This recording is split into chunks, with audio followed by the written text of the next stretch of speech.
Are you a service-based business owner looking to increase profits to fund your lifestyle? Well, this podcast is for you. We bring you inspirational guests sharing actionable tips to solve many of the struggles you face each and every day. And now, over to your host, Paul Higgins. Hi, Paul here. Before we get into the show, would you like to make a great first impression on LinkedIn? If so, I have something just for you. When people search for your name on Google, your LinkedIn profile will normally come up first. Before meeting someone for the first time, how often do they view your LinkedIn profile? For many coaches and consultants I begin to work with, their profiles don't do them any justice. I've created a simple solution where you can whip your profile into shape to have your best foot forward when attracting new clients on LinkedIn. Go to blgdownload.com, so that's blgdownload.com, to get your 5 killer tips today. Hello to the Build, Live, Give Solo podcast, episode number 276. If it's your first time, welcome, and if you love what you hear, please subscribe. I recommend listening to episode 0.5 first to guide you. Now, there's not many shows that have got a 0.5, but mine is very useful. If you are a regular, thanks for your support. I love listening to podcasts and always have follow-up questions. I don't know if you do, but if you do and you're the same, go to paulhigginsmentoring.com/questions and lodge yours, and I promise to answer it. A big shout out to Mark for their question today, which was on webinars, and it's very timely because I've just finished a full in-depth 6-week webinar launch, and I want to give you my top line thoughts. Please check out past shows on your favorite platform. Just search Build, Live, Give. So today's topic is B2B webinars. You will learn 2 key things. One, my key learnings from doing the current one. Now, this is all pre. I'll talk to you about post later, and also who you can get help from, because believe me, it is not something you should do by yourself. So I was about to launch a group coaching program, and yes, we'd done a lot of great ways of bringing clients in, but I also wanted to throw webinars in the mix, sort of tie it all together. Now, I must admit, I hadn't had much success in the past, so I don't know if you've had success with webinars. I've certainly used live on-demand masterclasses, which have been hugely successful, but it's been a while since I've done a live webinar. Now, the last time I did a live one, I don't think my offer was quite right. I didn't have enough traffic, and also I was very ill at the time going through my transplant. So, let's say it didn't go to plan. Anyway, I was introduced to someone who's actually a member in our community. She's now become a member of our community, but introduced by another community member. And I'll mention her specifically in the next section of this very podcast. So what I'm going to do is just go through my raw learnings, and these are raw. Basically, the webinar is in 2 days' time, and this is me getting right to the end and just sharing my learnings. Now, I'm also happy to jump on a call with you and share my project plan. I've built it in Asana. We can take it into a CSV. It doesn't really matter, but I've just documented everything that myself and my team have done. So, I do think you should get someone else, but I also give you an incredible step-by-step plan on doing it internally. Like I said, I definitely get an expert, though, to help. I wouldn't do this by yourself. And what I loved is the expert that I got was a done with you. So basically, they gave me the key IP, they gave the key IP to my team, and then that was on a weekly call for an hour. Then we went away and worked with them. We did have a little bit of access to them as well, but it was brilliant doing it in that way. And I highly recommend you have a team involved in this. This is not a solo sport.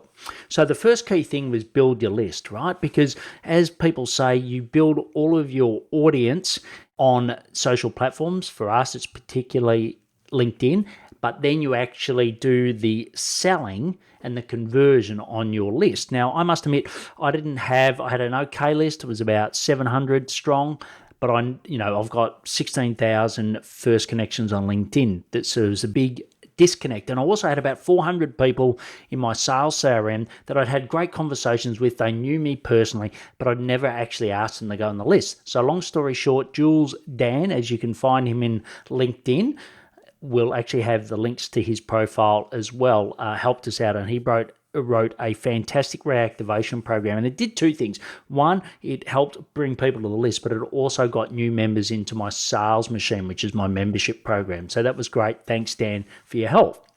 Then the next key thing was mapping out the key milestones. Now, we didn't do this too well. I said I wanted to launch it in middle of Feb, and then I said, okay, let's just put in a Google sheet, every day leading up to the launch. So let's say there's 56 days when I did this to launch, and what are all the key milestones? And I quickly realized that we were way too optimistic, so we had to change everything. So I highly recommend doing that, and do it at the start, not like a quarter of the way through like I did. Research your theme. It must be really compelling to get people onto a webinar. So I highly recommend that.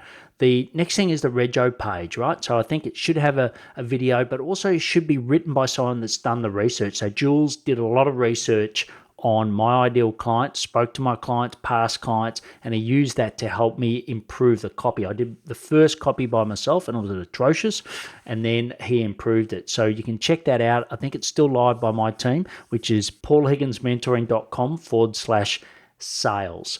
Then LinkedIn events. So the person that I worked with, I nearly gave it away, has done LinkedIn events well now. It just made sense for me, right? I got 16,000 followers. I get thousands of views to my posts every day, so it made sense. So what we did was set up the event. There's quite a little bit of work in that, and the person I worked with gave me a whole detail on that. But one of the key things is that once they go to the event, that doesn't actually register them, right? So make sure that you direct messaging people that have said yes, they want to go to the event that haven't actually registered. And we had little tags in our sales CRM to track all of that. So there's a little bit of nuance there, but it's really important to do that because you want to make sure that you get everyone. The other one is, make sure that your first connections are in line with the LinkedIn event or your target market. So what I realized is that I'd changed strategy late last year, so I was helping a lot of solo coaches and consultants, and I still do that through my sales machine. But this was a high ticket item, right? This is my group mentoring program, and a lot of the people it wasn't the right fit for. So we really got caught out by thinking, there's going to be a huge amount of first connections that will go to the event, but we realized that that wasn't the case. Now, before we jump into the learnings or some continued learnings, I'd like to talk about Dub. So it's DUBB. It's an all-in-one sales and marketing platform that helps to attract, convert, and retain more happy clients. I used it in this process to send registered or videos to people that had registered to the event, and I'll talk about that in a moment. Anyway, why don't you check it out for yourself? Just go to buildlivegive.com/Dub. So the next part is the slide deck, right? I think the key learnings for me is just follow a template. And, I was given a template, follow that, and it was bringing in the one weekly coaching to go through and tweak and work out exactly what you're going to say each slide. I think it's good to have chat, have polls, etc., to get constant engagement, right?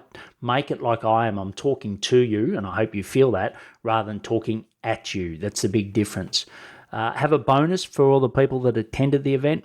Promotional posts. So we had multi-platforms. We had Facebook, we had Instagram, we had Twitter as well. And the great thing was that my team came up with them, and then the person that was helping me with it actually verified and helped sign those off. So that was hugely beneficial. Also, I spoke before about Jules. He wrote the email campaign to go to the list as well. So we got people on the list, and then we obviously gave the offer, and there was about 11 emails that went out. So he did a brilliant job there, and also 5 posts that are going out as well. The next is around LinkedIn outreach. So, what you really want to do is direct message your ideal client here. And, I think for us, we realized that we didn't have as many. So if you go into your connections, you can actually now filter. There's a lot more filters, and you can filter by industry. So, for me, a lot of it's management consultants, outsourcing businesses, and also tech resellers, but it was hard to sort of locate them, and not as many of those as I thought. So actually, while you're building up for the webinar, make sure you're bringing more people and new connections in, which will hopefully still see the webinar in time. And the other key one is as I said before, those people that some people came through the event, but what you can do is direct message people to get on the event. And also, if people are on the event but haven't actually registered, make sure that you're doing outreach to them as well. The next one is sending a video. Like I said, I use Dub to send a video to people that I think is a perfect match for my ideal client. I sent them a short video prior, had their LinkedIn profile opened. I talk a bit about them, complimented them, talked about what they're going to gain from being on the webinar, and I've had a really good response rate for that. So I'll be able to give you in the next episode, because I'm going to split this into two, the post one on exactly how that went. LinkedIn posting, so it's really important to give value. So I did give value. I gave sales scripts, etc. But give something that is really, really important, and then people will comment, and that will get people in. But I've done quite a few LinkedIn posts. You can go back and obviously see those. The other one is channel partners. Now, I must admit, I didn't do this as well as I'd like. I've always talked about these great channel partners, which have been fantastic, but I left it too late to give them the assets they need to make it easy. So a couple of my partners did do that. But next time I do it, I will be a lot better planned on that. Slack, so we've got this sales machine, which is a great community. So what we've done is set up a Slack channel in there so that they can all communicate pre and post the webinar in there, and it's easy for us to communicate too. Scorecard, I think this is so critical. And once again, we set this up a little late, but the person I work with was really great in saying, well, what are going to be all of your channels to effectively get people to register and keep targets against those, and then keep total registrations. And we did it, day on day. So that was really good. And the key people that were helping in my team selling, I was having daily meetings to talk about that. The last one, and I know this one's gone a bit longer than I normally do, but it is top of mind, is the target market and offer alignment. So in hindsight, I think this webinar would have been suited for my sales machine, which is my membership, more towards my current first connections on LinkedIn, and not the group program. So that's, just make sure you get that right at the start. I've learned it and we'll apply it. But I will be doing part 2, as I said, for my learnings post the webinar, so I can show you that, and I'll be able to give you some specific numbers. And, please subscribe to this podcast so you don't miss it. And I know I've been building it up, but a huge shout out to Sarah Gray. So it's Gray. So we'll have a link in the show notes, but she's the one that's helped us. She's been fantastic. And her website is called soldOutSuccess.com. So that's soldOutSuccess.com. I don't know how many times I listen to a podcast, someone mentions something that quick that I've got to keep going back, especially when I listen at 2.5, 3 times speed. So I hope you got that. Okay, key actions from today. Is webinars right for you, right? So look at your ideal client and then make sure that it aligns to that. You can go and look at the landing page again at paulhigginsmentoring.com/sales. Talk to Sarah. Okay, if you want to do this, she is fantastic at supporting you. Book a call to see my project plan. So just go to blgmeeting.com and you can book a 30-minute call there with me, and I'm happy to take you through it.